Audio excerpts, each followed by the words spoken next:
The year was 2150. Earth had changed. After many wars and fights, humans had finally come together as one. They built cities that touched the clouds and ships that sailed between stars. Commander Jack Howard sat at his station on Lunar Base Alpha, his eyes fixed on the screens before him. The deep space listening post was quiet most days. Jack liked quiet. 30 years in space had taught him that excitement usually meant trouble. "Commander, I'm picking up something strange," said Olivia Wright, her voice breaking the silence of the monitoring room. Her fingers moved quickly across her console. Jack walked over to her station. "What kind of strange?" "A pattern, sir. Definitely not natural." Olivia pushed her red hair behind her ears, a habit when she was focused. "It's coming from Epsilon Eridani." "That's nearly 11 light years away," Jack said. "Get Daniel in here." Daniel Carter was the best communication specialist in the United Earth Defense Force. He arrived minutes later, his uniform wrinkled as if he had been sleeping. "We have a signal," Jack told him. "Olivia thinks it's artificial." Daniel sat down at the main console. For an hour, he worked in silence, only the soft beeping of the machines filling the room. Then he looked up, his face pale. "It's a message," he said, "and I can translate it."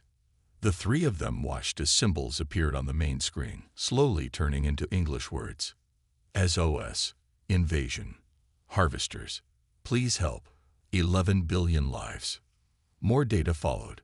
Star charts, biological information, weapons capabilities of the invaders. The message was from a species called the Villani. They were being attacked by another alien race they called the Harvesters. "We need to send this to Earth Command now," Jack said. Within hours, the United Earth Council had gathered. Representatives from all the former nations sat in the Grand Hall in New Geneva. Admiral Susan Miller stood before them, her gray uniform decorated with the medals of many space missions. "The signal is real," she told them. "The Villani are an advanced civilization, but they have no weapons. The Harvesters are consuming their worlds one by one." "This is not our fight," said Counselor Harris. "We have only just reached peace on our own world." "They asked for help," countered Counselor Lee. "What does it say about humanity if we ignore them?" "We do not have the resources for a rescue mission 11 light years away," said Counselor Petrov. "Our fleet is for defense." The debate went on for hours. Jack and his team watched from a video link on the moon. "They're going to say no," Daniel whispered. But then Admiral Miller stepped forward again. Her voice was steady and clear. 200 years ago, we nearly destroyed ourselves with hatred and fear. We looked to the stars and wondered if we were alone. Now we know we are not, and our first action cannot be to turn away from those who need us." She pulled up images of the Villani sent in their message. They looked almost like humans, but with blue skin and large eyes that seemed full of wisdom and kindness. "This is who we are now," Miller continued. "We don't leave anyone behind. Not on Earth, and not among the stars." The council voted. It was close, but the decision was made. Earth would help. Jack received the orders an hour later. The fleet would gather. The most powerful warships humanity had ever built would be sent to Epsilon Eridani. As the red alert sounded across Lunar Base Alpha, Jack looked out the window at the blue planet below. Humanity had spent thousands of years fighting each other. Now they would fight for someone else. Olivia stood beside him, watching Earth grow bright as the sun rose behind it. "Do you think we can win?" she asked. Jack thought about the fleet, about the weapons they carried, about the determination of Admiral Miller and the United Earth Defense Force. "I don't know," he said honestly, "but we're going to try." Across Earth, shipyards lit up as warships prepared for battle. A message was sent back to the distant stars. "We received your call. Help is coming." The space above Earth buzzed with activity. Ships moved like busy bees around the orbital shipyards. The largest vessel, the UES Valiant, floated in the center. Its hull gleamed in the sunlight. Powerful weapons lined its sides. It was the pride of humanity's fleet.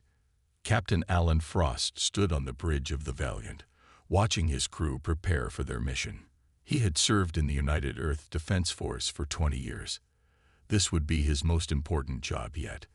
"Captain, Admiral Miller is on the line," said a young officer. Ellen nodded, and the main screen lit up.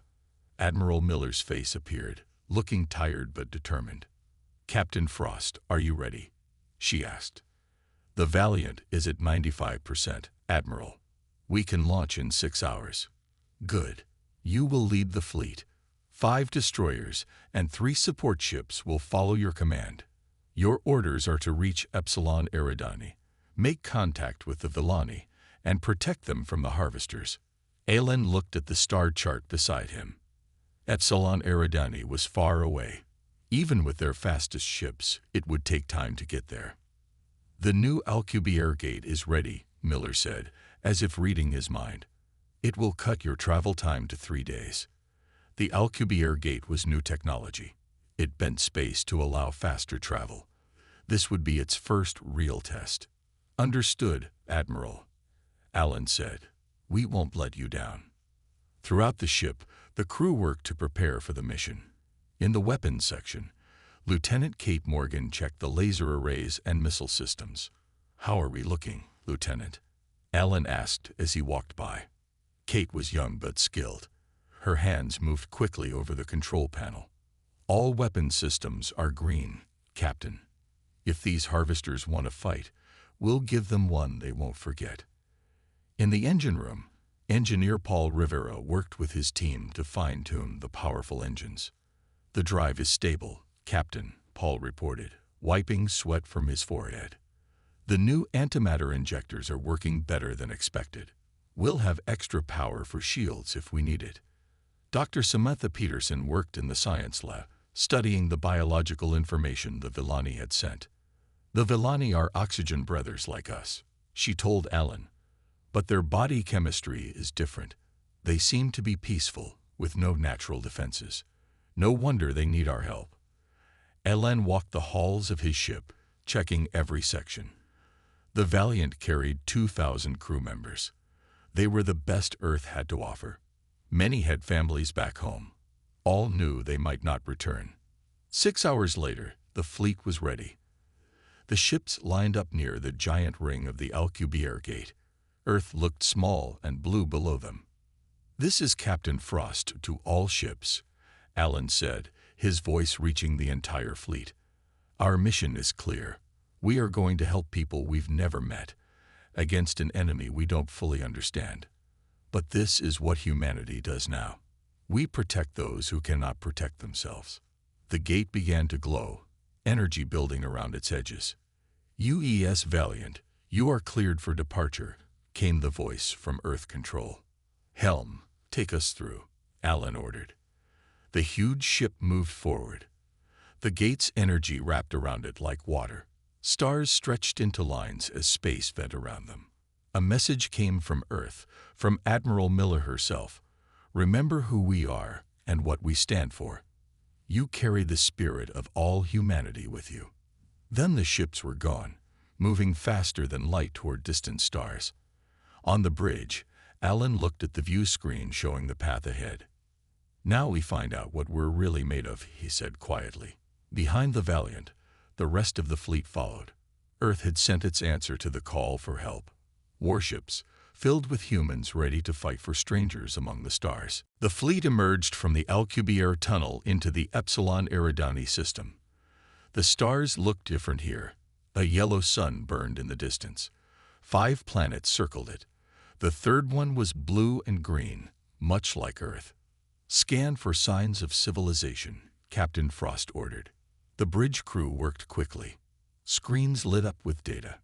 "Captain, I'm detecting artificial structures on the third planet and in orbit," reported Ensign Nick Bailey. "There's damage to many of them. Some sort of battle happened here recently." Lieutenant Kate Morgan studied her own screens. Multiple ships detected near the far side of the planet. "Their design doesn't match anything in our database." "Are they Villani or Harvester?" Alan asked. "Unknown, sir, but they're moving toward us." Alan stood tall. This was the moment. Humanity's first official contact with alien life. Open all channels, he commanded. Broadcast in the format the Villani used in their message. The communication officer nodded. Channel open. Sir. This is Captain Alan Frost of the United Earth Defense Force. We received your distress call and have come to offer assistance. Please respond. The bridge was silent. Everyone waited. Then a voice came through, speaking oddly accented English. Human vessels, this is Ambassador Ziltur of the Villani High Council. Your arrival was unexpected. The main screen showed a blue-skinned being. It had large, dark eyes and no hair. It wore flowing silver robes with strange symbols. Ambassador, we're here to help, Alan said. Your people sent a distress call about an invasion. Ziltur's eyes blinked slowly. Yes, Captain. The harvesters came 3 months ago. They have already taken 2 of our colony worlds. But we did not expect a military response, especially not from a species we have never met. Dr. Peterson stepped forward. Sir, I think there's a cultural misunderstanding. The Villani message was clear, but they may not understand what asking for help means to humans. Alan nodded. Ambassador, when someone asks for help against an aggressor, we come prepared to defend them. That's why we brought our warships. Ziltur seemed shocked. You would fight for us, without knowing us. That's what humans do, Alan replied simply. The Villani ships escorted the Earth fleet to the planet. As they approached, Alan could see the damage. Parts of the beautiful Villani cities were in ruins. Their orbital stations had been hit hard. On the surface, the Earth officers met with the Villani Council. The aliens were tall and graceful. Their city was built of crystal and light, but fear showed in their large eyes. The harvesters will return, said a female Villani named Ela. They always return. They take our people for their genetic material. We are peaceful. We have no weapons. We sent distress signals to 12 advanced civilizations we have observed, said Ziltur. None responded except Earth. And you came with fighting ships. Dr. Peterson studied the Villani carefully. Your species evolved without predators, didn't it? That's why you have no concept of defense. Ziltur nodded. Violence is foreign to us. We have never needed it. Lieutenant Morgan, who had come down with the landing party, looked out at the damaged city. Sometimes being dangerous is what makes you valuable, she said quietly. Captain Frost set up holo displays showing the Earth fleet. We will establish a defense perimeter around your world, but we need to know everything about the harvesters. Their ships, their weapons, their tactics. The Villani shared all they knew. The harvesters were a collective species that consumed other sentient races for genetic material. They had powerful biomechanical ships. They showed no mercy. As night fell on the Villani world, Alan stood on a balcony looking up at the stars. The Valiant and other Earth ships were visible as moving points of light, taking up defensive positions. They're afraid of us, Dr. Peterson said, joining him. Not just the harvesters. The Villani too. Alan nodded. They'll learn there's a difference between those who are dangerous by nature and those who are dangerous by choice. We choose who we fight for. Above them, Earth's warships prepared for battle. The alarm sounded throughout the UES Valiant. Red lights flashed in every corridor. Captain Frost ran to the bridge, his heart beating fast. Report, he ordered as he reached his command chair. 3 unknown vessels just appeared at the edge of the system, said Nick. They don't match Villani designs. Lieutenant Morgan was already at her weapons station. They're moving fast, Captain. Heading straight for us. On the main screen, 3 dark shapes grew larger. They didn't look like normal ships. They seemed to be alive, with surfaces that pulsed and moved like skin. Harvester scout ships, Alan said. Shields up. Warn the fleet. The Earth ships moved into formation. The UES Valiant led the way, its powerful engines glowing blue. The enemy vessels are scanning us, Nick reported. They've never seen Earth ships before. Let's show them what we can do, Alan said. Lieutenant Morgan, target the lead vessel. Warning shot only. Kate's fingers moved quickly across her panel. Targeting, sir. Laser array charge.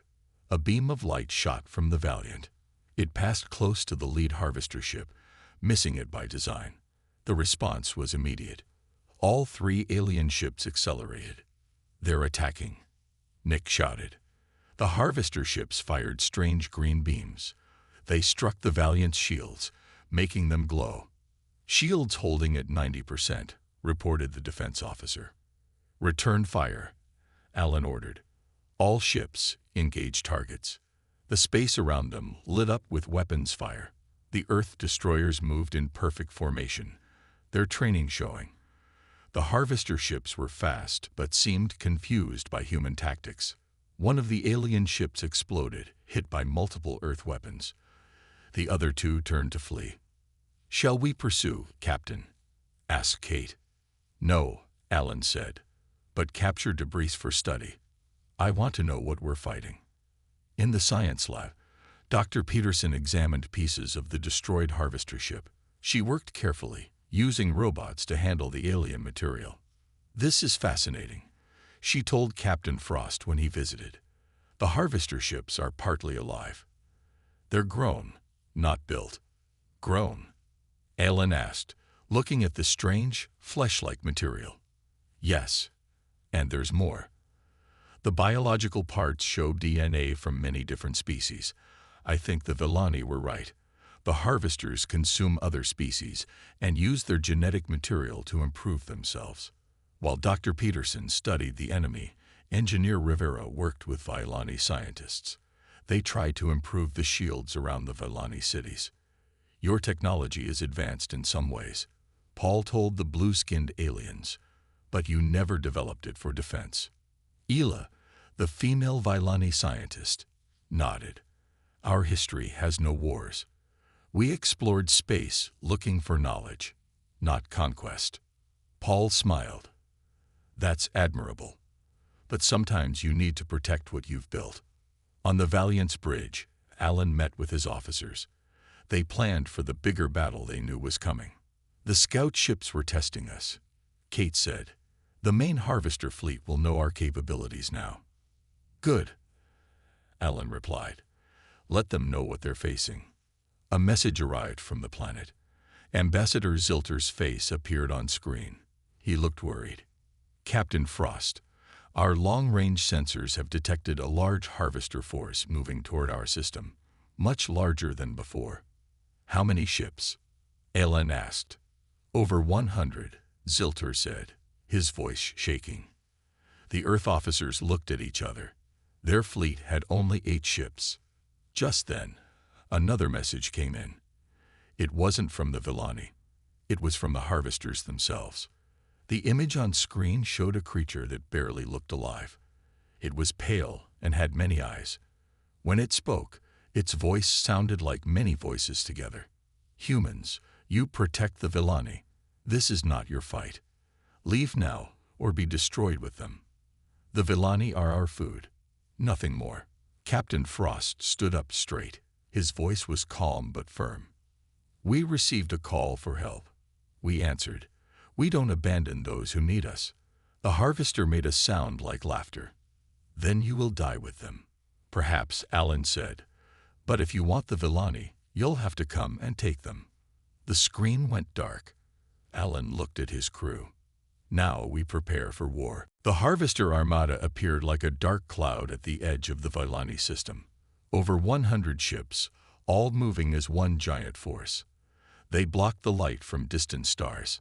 On the bridge of the UES Valiant, Captain Frost watched the enemy approach.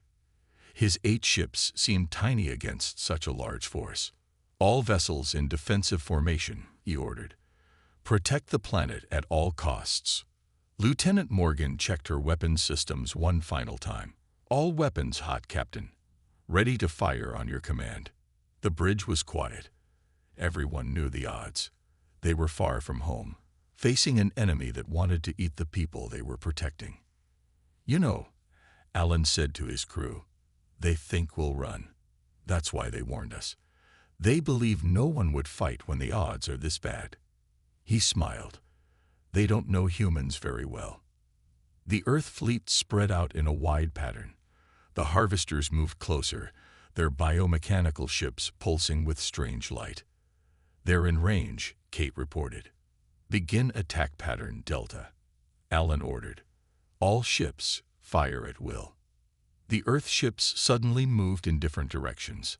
The formation that had looked random was actually a carefully planned trap. The harvesters found themselves caught in a crossfire. Earth's weapons lit up the darkness of space. Laser arrays cut through harvester shields. Missiles found their targets with computer-guided precision. 6 enemy ships destroyed, Nick called out. They're responding. The harvester fleet broke into smaller groups. Green energy beams shot toward the Earth vessels. Some hit their marks. The Roosevelt is taking heavy damage, Kate reported. Jenkins reports shield failure on their port side. Move the Chicago to cover them, Alan ordered. Keep the harvesters away from the planet. The battle spread across the system. Earth ships were faster and more maneuverable, but the harvesters had numbers on their side. A massive blast rocked the Valiant. Sparks flew from control panels. The lights flickered. Direct hit to our main shield generator. Paul's voice came through the comm system. Switching to backups now. In the engine room, Engineer Rivera worked desperately to keep the ship running. His team moved through smoke and heat, fixing damaged systems.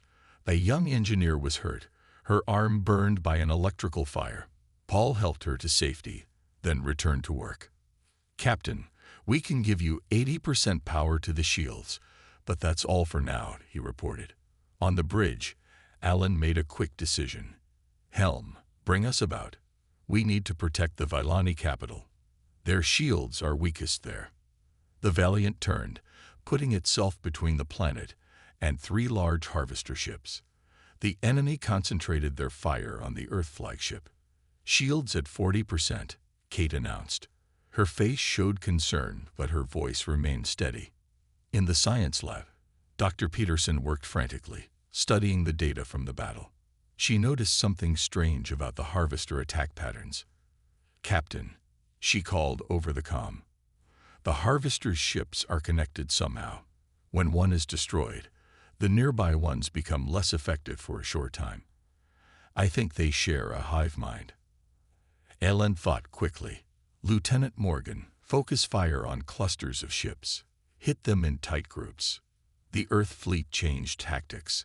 Instead of spreading their fire, they concentrated on small sections of the harvester fleet. It worked. When several harvester ships were destroyed together, the surrounding enemy vessels became slower and confused. Push the advantage, Alan ordered. Break their formation. The Valiant drove straight into the heart of the enemy fleet. It was a bold move, dangerous but unexpected. The harvesters hadn't faced an enemy who would attack directly in centuries. The Earth ships followed their flagship, cutting the enemy formation in half. Harvester ships tried to regroup, but Earth's weapons kept them separated. We're turning the tide, Captain, Kate said, a note of hope in her voice. Alan nodded. The battle wasn't over, but for the first time, he believed they might win. Humanity had brought something the harvesters had never seen before, not just technology, but courage and tactics born from thousands of years of human conflict. Below them, the Vylani watched in wonder as 8 ships from a distant world fought against overwhelming odds to save people they had just met. Just when the battle seemed to be turning in Earth's favor, more harvester ships appeared. They came from behind one of Vylani's moons, fresh and ready to fight. The Earth fleet was already damaged. The crews were tired. Captain, we can't hold out against these new forces, Kate said, her voice tight with worry. Ellen looked at the tactical display. His ships were in trouble. The Roosevelt had lost all shields. The Chicago had damage to its engines. Even the mighty Valiant was hurting, with power fluctuations throughout the ship. We need to fall back and regroup, he ordered. Form a tight defensive line around the planet. As the Earth ships moved to protect the Vylani homeworld, a strange reading appeared on the sensors. Captain, I'm detecting an energy spike at the edge of the system, Nick reported. It looks like it can't be. A bright flash lit up space. When it faded, 5 new ships had appeared. They were Earth ships, fresh and powerful. At their center was the UES Determination, Admiral Miller's flagship.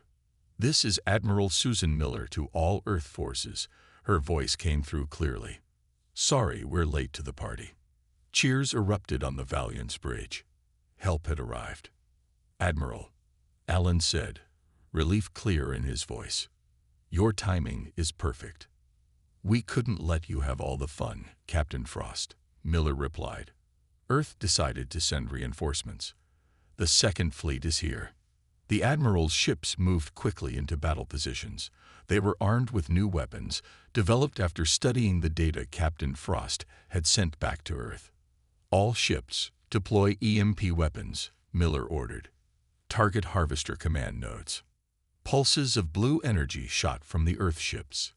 When they hit the harvester vessels, the alien ships seemed to freeze. Their biological components couldn't handle the electromagnetic pulses. Dr. Peterson watched from the Valiant Science Lab. "The Admiral is using my research," she said with pride. "The EMP weapons disrupt the Harvester's hive mind connection."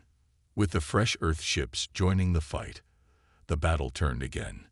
Now it was the Harvesters who were in trouble. On the planet below, the Villani began to help in their own way. They couldn't fight, but they could support the humans who fought for them. Villani ships carried supplies to damaged Earth vessels. Their doctors helped treat injured human crew members. Ambassador Zilter stood in the Villani command center, watching the battle on large screens. Next to him was a human, Colonel Grade Johnson, head of the Earth Marines. "Your people fight with amazing skill," Zilter said. "We have never seen such bravery." Colonel Johnson nodded. "Protecting others is what gives us purpose. Now we need to take the fight to them." The colonel pointed to a Villani moon. Sensors showed that the Harvesters had built a base there. It was where they took captured Villani. "We need to free the prisoners," Johnson said. "My Marines are ready." Zilter looked troubled. "More fighting. More violence. To stop violence, sometimes force is needed," Johnson replied. "We'll save your people." Transport ships prepared to carry Earth Marines to the moon base. The soldiers checked their weapons and armor. They were ready to face the Harvesters on the ground. A young Villani approached Colonel Johnson. "I want to help," he said. "I cannot fight, but I know the layout of our moon bases. I can guide you." More Villani came forward, offering to help in non-combat roles. They would provide medical support, technical knowledge, and guidance. Zilter watched, conflicted. His people had always been peaceful. Violence was unknown to them. But now he saw something new. The courage to stand against evil, even if standing meant fighting. "Perhaps," he said quietly, "our doctrine of absolute pacifism needs to be reconsidered. If we cannot defend ourselves or others, are we truly peaceful or just helpless?" As the Marine transports launched toward the moon, the space battle continued. The Harvesters fought hard, but they were losing. They had never faced an enemy like humans before. Admiral Miller's voice reached all Earth ships. "Push them back. Today we show the galaxy what happens when you threaten those under humanity's protection." The Earth fleet surged forward, weapons blazing, carrying humanity's answer to evil among the stars. The Earth Marines landed on the Villani moon. Their ships touched down near the Harvester base. Colonel Johnson led his troops out, weapons ready. The moon was rocky and cold, with no air to breathe. The soldiers wore special suits that protected them and gave them oxygen. "Move forward," Johnson ordered. "Stay alert." With the colonel was Nix, a young Villani who knew the moon base. He couldn't fight, but he could guide the humans through the tunnels. "The prison cells are deep inside," Nix told them. "Many of my people are held there." The Marines moved carefully toward the base. It was partly built and partly grown, like the Harvester ships. The walls looked alive, pulsing with strange light. Inside the Harvester base, the fighting was fierce. The harvesters were not used to ground combat, but they were dangerous. They had long, sharp limbs and tough skin that was hard to penetrate. Aim for their center mass, Johnson told his troops. That's where Dr. Peterson said their main organs are. The Marines pushed deeper into the base. They found the prison cells. Inside were hundreds of Villani, weak and afraid. The harvesters had been using them for experiments, taking their genetic material. "We're here to take you home," a Marine sergeant told the prisoners as she opened their cells. One old Villani looked at the human soldiers in wonder. "You fought your way in here, for us." "That's what humans do," the sergeant replied. While the Marines rescued the prisoners on the moon, the space battle continued above. The Earth fleets had pushed the harvesters back, but the enemy was still strong. On the UES Valiant, Lieutenant Morgan was teaching some Villani volunteers how to use defensive systems. "You don't need to fire weapons," she explained, "but you can help monitor our shields and warn us of attacks." The Villani were quick learners. Soon they were helping on several Earth ships, freeing up human crew members to focus on fighting. In another part of the Valiant, Engineer Rivera worked with Villani scientists. They were studying harvester technology captured during the battle. "Their biomechanical systems are compatible with your crystal technology," Paul told the Villani engineers. "We can use this to enhance our weapons."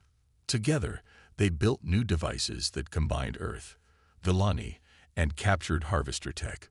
These devices could disrupt the harvester's hive-mind connection over larger areas. Captain Frost met with Admiral Miller on the Determination.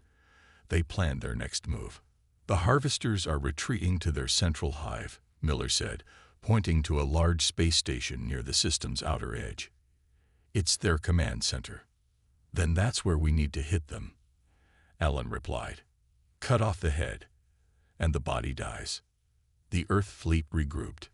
Damaged ships moved to the rear, while fresh vessels took the front line. They prepared for the final push against the Harvester Central Hive. Dr. Peterson joined the meeting via video link. "I've been studying the Harvester genetic structure," she said. "They have a weakness. Their command organisms are all linked. If we can target them specifically, we can disable large portions of their forces at once." "Can you develop a weapon that targets only these command organisms?" Admiral Miller asked. "A bioweapon?" Peterson looked troubled. "Yes, but it would kill them, not just disable them." "They came here to consume an entire species," Allen said. "Sometimes hard choices must be made." Dr. Peterson nodded. "I'll need a few hours." The fleets moved toward the Harvester Central Hive. It was massive, bigger than any of their ships. It pulsed with eerie light, like a giant heart in space. On the moon, Colonel Johnson's Marines had freed all the prisoners. Now they were fighting their way to the control center. "According to Nix, there's a harvester leader here," Johnson told his squad. "What they call a queen. She controls all operations on this moon." The Marines fought room by room, pushing toward the center. Finally, they reached a large chamber. Inside was a creature unlike any they had seen before. It was 3 times the size of a human, with multiple limbs and eyes. It sat in a pool of strange fluid, connected to the base by tubes and wires. "The queen," Nix whispered, fear in his voice. The Harvester Queen saw the humans and made a horrible screeching sound. Guardian creatures moved to protect her. "Take her alive if possible," Johnson ordered, "but complete the mission at all costs." The Marines raised their weapons as the Queen's Guardians charged.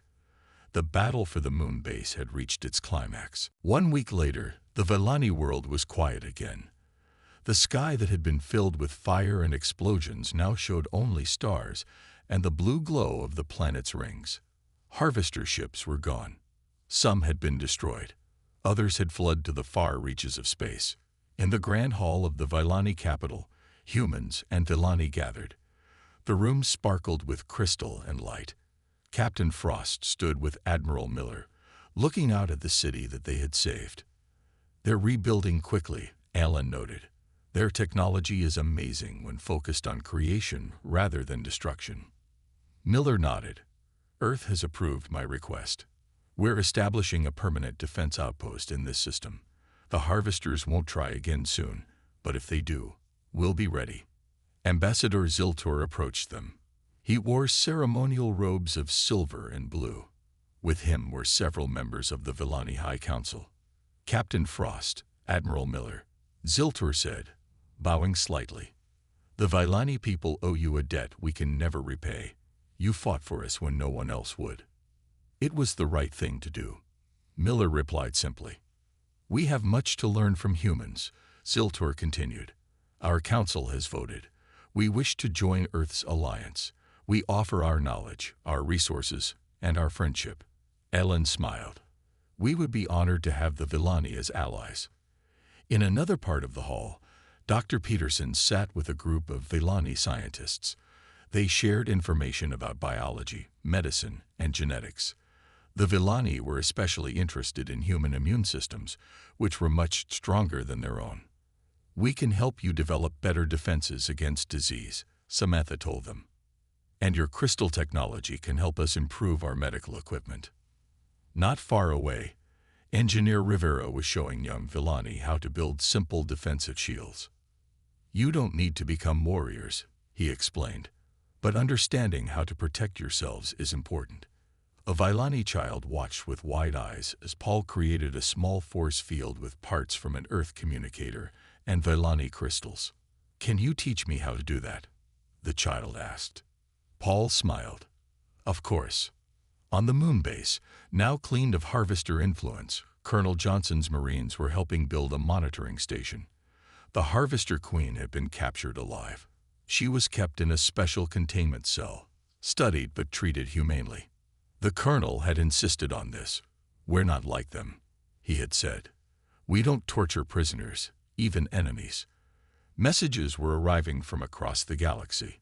Other alien civilizations that had ignored the Villani distress call now wanted to establish relations with Earth.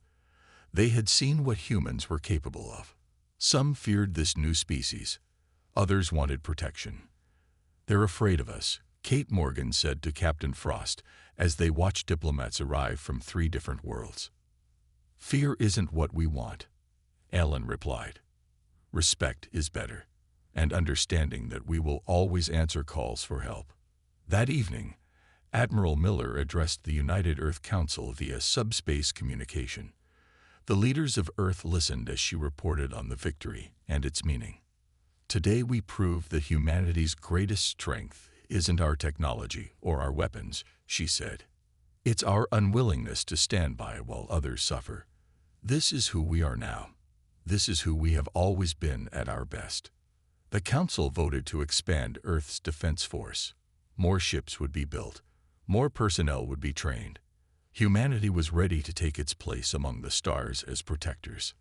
Later, as the celebration continued, Ambassador Ziltor stood alone on a balcony. He looked up at the stars, thinking of other worlds out there, some perhaps facing dangers like his people had. He activated a communication device.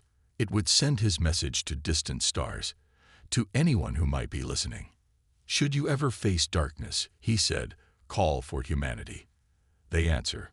On the UES Valiant, Captain Frost prepared his ship for the return journey. Some of his crew would stay behind to help establish the defense outpost. Others would return to Earth with stories of their adventure. Ellen looked at the blue planet below, so like Earth yet home to such different beings. They had come as strangers. They left as friends. As the Valiant's engines powered up, a message came from the surface. It was simple but said everything. "Thank you for answering our call." The Earth ships rose into space, their mission complete. Behind them, they left hope. Ahead of them was home, and the knowledge that humanity had found its purpose among the stars.